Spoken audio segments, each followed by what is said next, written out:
Bueno, conjuntamente hay dos temas dentro de la pandemia, el COVID y el 30% de los fondos de los ahorrantes del fondo de pensiones, que la propuesta de un diputado en forma especial, que fue la que sobresalió, ha mantenido en jaque mate a muchos y sobre todo deseando a otros recibir ese dinero.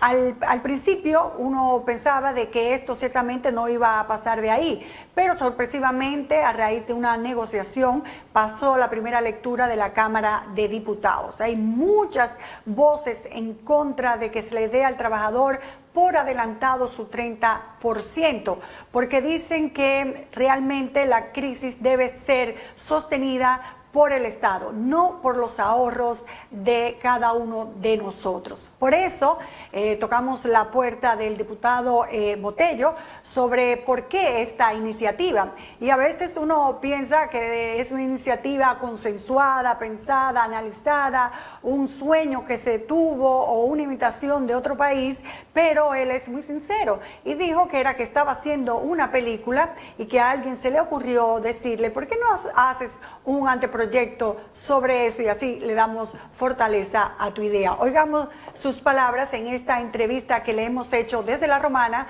para que nos hable de este 30%, de cómo piensa sustentarlo, si hay una estructura financiera pensada y sobre todo preparado el país para enfrentarse a sacar de su bolsillo más de 175.000 millones de pesos. Así que pasamos a la entrevista con el diputado Botello. Bueno, nosotros hace mucho tiempo ya estábamos trabajando un libro sobre las AFP como última mafia. Inclusive hay una película que se está haciendo y que se vino a combinar ahora con el 30%. Y aprovechamos y presentamos la propuesta como consecuencia de un amigo nuestro, el compañero del libro, me dijo, pero Botello, aprovecha y presenta un proyecto de ley para que se entregue el 30% en República Dominicana. Aprovechar la pandemia porque se necesita. Bueno, y viste el ejemplo también, por ejemplo, de Perú, entiendo, y eso te motivó a seguir hacia adelante. Cuando en Perú lanzan la propuesta, ya en República Dominicana, hace tiempo que se está hablando del 30%. Nosotros lo que hicimos fue que combinamos los conocimientos que ya teníamos en la elaboración del libro, de la película. Algunos especialistas, el mismo Banco Central, economistas, instituciones que tienen que ver con los empleados, los mismos administradores de los fondos, dicen que esto sería una crisis económica muy grande para el país, porque tendrían que sacar 175.000 millones que están puestos en certificados y en bonos, lo que traería a todos, no solo a los que se van a beneficiar supuestamente de ese 30%, sino a todo el país, una crisis económica de inflación, subida del dólar y un gran etcétera. ¿Has pensado en eso? Es muy penoso que la economía dominicana esté sustentada sobre la base del sistema de pensiones de los trabajadores. Escuchar al gobernador del Banco Central decir una aberración de esta naturaleza, decir que la emisión de moneda se va a disparar por encima de un 62%, un 64% de los niveles, que vamos a volver a la crisis económica del 2003, que la inestabilidad, que la presión cambiaria es penoso, que el dinero de los trabajadores sea tan importante para mantener la economía, para mantener el equilibrio, y que no sea tan importante para que los dueños de ese dinero reciban mínimamente en un momento como es tan difícil de pandemia, un 30% de ese dinero. Amén de todos los beneficios que le ha generado. Recientemente, estamos hablando que en los meses de pandemia, de 4 meses, le ha generado 2.500 millones. Y a pesar de que estamos en un año crítico, para el año 2020, se van a ganar 7.500 millones de pesos. Entonces, ¿cómo es posible que el dinero de los trabajadores sea tan importante para cubrir déficits fiscales, para cubrir gastos corrientes, para apretar al gobierno en un 80% todo el dinero, y no sea importante para el dueño del dinero en un momento como este? Lo que pasa es que ahora es que se está pidiendo, cuando el país está justo viviendo una crisis económica que se pidió prestado más de 40.000 millones de pesos para enfrentar a las personas que iban a quedarse sin empleo, que se iban a quedar en la casa, que no podían comer. Entonces, en este momento, posiblemente no sea el mejor momento para la economía del país. Ha dicho el Banco Mundial que 2 países en el Caribe y América Latina no tendrán problemas económicos, y uno de ellos es República Dominicana. Dice el Banco Mundial que la economía dominicana no va a crecer, pero tampoco va a decrecer. Entonces yo me pregunto, si eso lo dice el Banco Mundial, confirmado por otros organismos económicos internacionales, y si en Perú la caída estrepitosa del Producto Interno Bruto fue de más de un 5%, y en Chile de más de un 4%, y ya se van a entregar, ¿cómo es posible que en Perú ya lo entregó, que Chile se van a entregar, y República Dominicana, que no va a sufrir caída estrepitosa, como dice el Banco Mundial, no puede entregarle a los trabajadores, a los que mantienen esa economía que ellos mismos indican, ese 30%? Entonces, ¿no importaría que el país se desequilibre, por ejemplo, económicamente? Esa es la idea que se ha vendido, pero eso no es así. Si el gobierno aplica en términos de recapitalización, la propia ley establece que de esos beneficios altísimos que están ganando las AFP, vayan otra vez a cubrir ese hoyo. De igual forma, la aplicación de la ley 105-3, que es la ley de regulación salarial. El día que se aplique la ley de regulación salarial, Nuria, ese día el Estado Dominicano se va a ahorrar miles y miles de millones de pesos. Ya en una ocasión yo planteé la aplicación de la ley en la parte de la recapitalización para cubrir ese hoyo que se va a generar. Entonces, estás reconociendo que se va a producir un hoyo, ¿verdad? Claro, porque va a haber un desembolso repentino de esos recursos. Y obviamente, si las reservas del Banco Central no están preparadas, si el Estado Dominicano no se preparó para devolverle a los trabajadores en un momento como este su dinero, si las improvisaciones de los gobiernos dominicanos no creían que no se iba a producir situaciones como esta, pues entonces ya es una situación y es una culpa del Estado Dominicano. Ese dinero que quiere recibir, ese 30% que quieren recibir los empleados, ¿sabes tú para qué lo quieren utilizar? Para paliar la situación económica, dinamizar la economía familiar. Hay personas que, como le estaba yendo bien su trabajo, compraron un vehículo y ya se lo quitaron. Hay personas que, como le estaba yendo bien su trabajo, compraron una casita y ya el banco se la está quitando.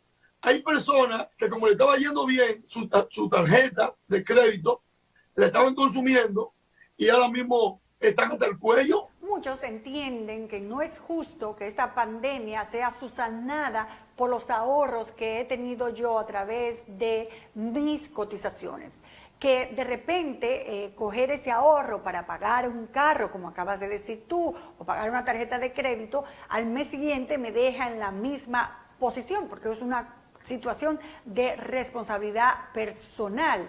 Entonces, ¿cómo es posible que ese dinero que es para mi vejez, yo lo utilice para subsanar, como acabo de decir, cosas que debería hacer el Estado, y para eso ha pedido miles de millones de pesos, que intervenga en esa situación? No mis ahorros, sino el Estado. Pero dice el Estado Dominicano que si desembolsa ese dinero, la economía se va a caer, se va a pique, se va a desestabilizar. Entonces, tú me estás diciendo que le pida al Estado Dominicano que supla mis necesidades cuando no me puede entregar mi 30% de mi dinero. Yo advertí que hay personas que tienen financiamiento, pero ¿quién va a pagar carro? ¿Quién va a pagar casa pasando hambre?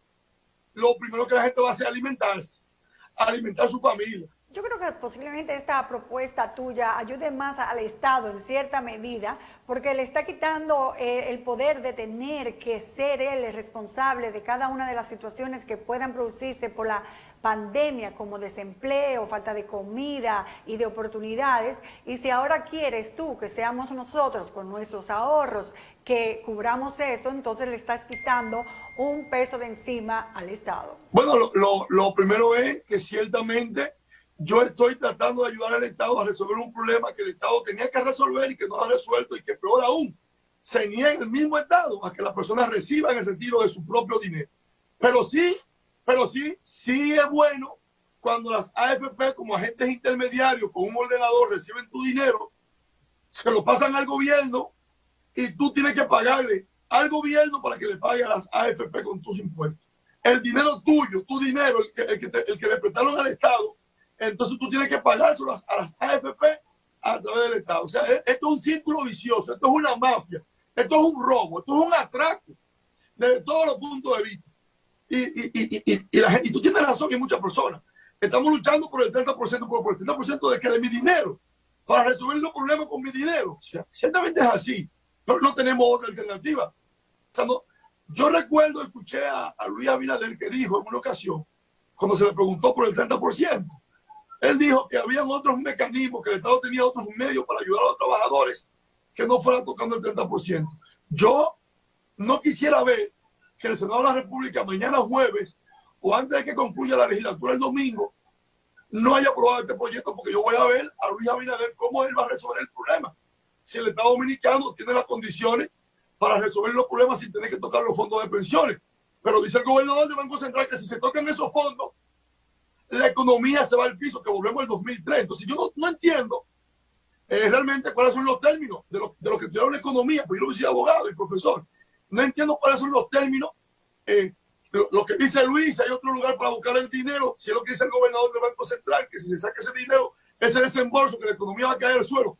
No entiendo. Ya eso es una curiosidad. Cuando te abocaste a este proyecto de ley, como eres abogado, consultaste con economistas, con expertos en la materia, para que te dieran la estructura necesaria para ver cómo el país podía dar ese dinero sin crear una catástrofe económica. ¿Has creado esa estructura?